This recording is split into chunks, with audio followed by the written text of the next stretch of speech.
Big Boss season 8 grand finale ఆదివారం జరుగుతున్న విషయం అందరికీ తెలిసిందే. అయితే ఇప్పటికే బిగ్ బాస్ హౌస్‌లోకి పలు టీమ్ మెంబర్స్ సీరియల్ యొక్క టీమ్ మెంబర్స్ హౌస్‌లోకి ఎంట్రీ ఇవ్వడం జరిగింది. అయితే కావ్య, నిఖిల్ ఫ్యాన్స్ అయితే కావ్య రావాలి అంటూ కామెంట్ సెక్షన్‌లో కామెంట్ చేయడం మొదలైంది.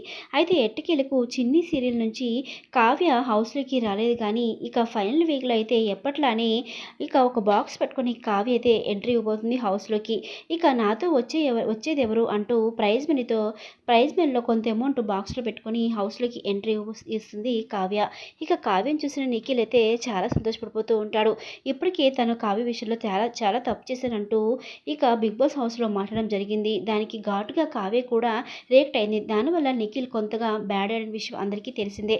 అయితే కావ్య మళ్ళీ ఎంట్రీ ఇవ్వడంతో నిఖిల్‌కి ఇది ప్లస్ అవుతుందని చెప్పుకోవచ్చు. ఇక నిఖిల్ అలాగే కావ్య మరి ఎలా మాట్లాడతారనేది రాబోయే వీడియోస్‌లో చూద్దాం. మరి ఈ సీజన్‌కి ఎవరు విన్నర్ అవుతున్నదో కామెంట్ సెక్షన్‌లో కామెంట్ చేయండి. థాంక్స్.